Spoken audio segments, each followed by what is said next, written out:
week with us. We hope that today's content will bring value to you as a leader and as a follower of Christ. Well, guys, today we're going to talk a little bit more about some span of care, Yeah, but really absolutely. taking span of care to the next level, and that comes through identifying or finding the one. So let kind of break this down, Donnie, as to what we're looking at for the future as we identify the one. Absolutely. What we know that we can accomplish more together than we can apart, right?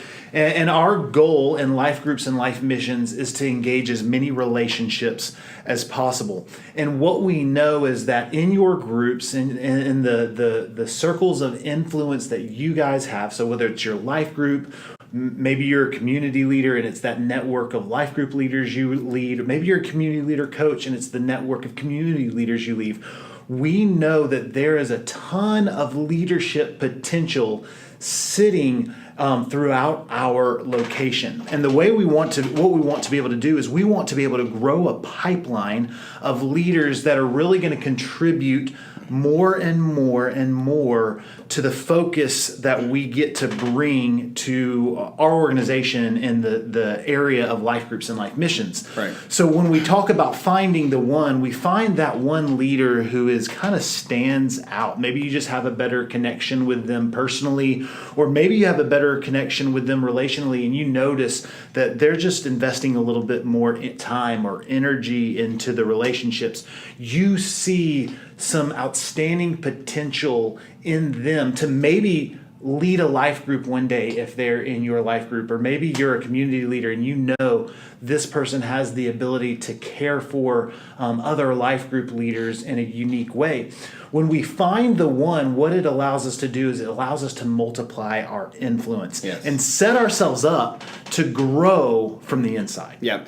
And really what we hope that you hear from this ministry is equally as much your guys' as it is Donnie and I. Absolutely. Just because we are on staff in vocational pastors, you guys are all pastors and have the ability to and have learned things to recruit other people to join alongside what God is doing in this ministry. And it's thanks to you guys as leaders for all that you are doing. So thank you so much for what you're doing. As we continue, though, with this is going to allow us, as we talk about span of care, we've been talking about span of care for months, all this year.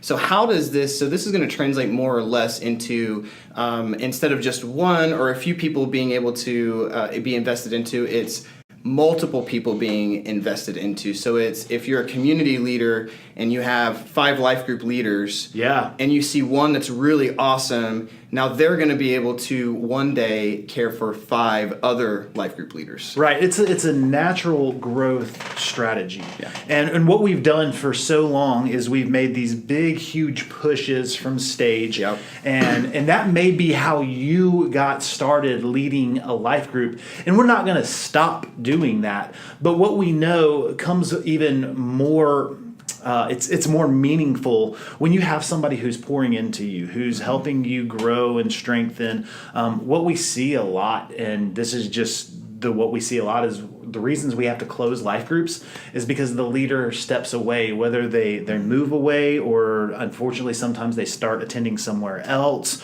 or maybe it's just a tough season of life and can't sustain the growth.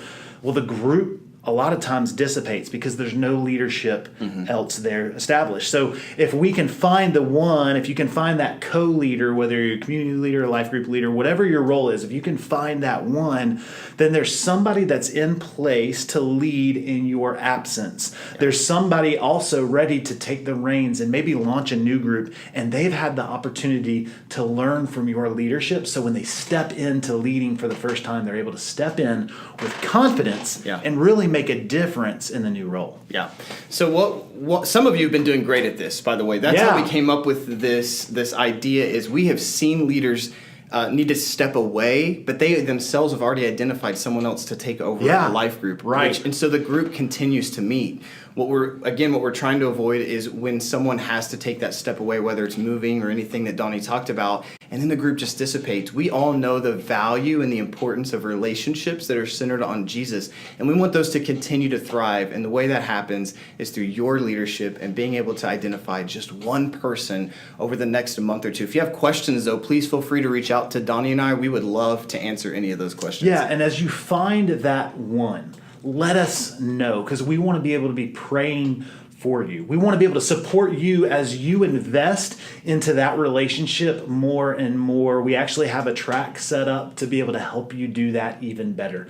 So let us know who your one is. Maybe you already have them identified. Maybe you already know. We want to hear from you. Text us, email us, call us. Find us on the weekend. We would love to be able to shake your hand, hug your neck, and hear what God is doing in your life. But until we see you guys this weekend, remember, whoever finds God Finds life.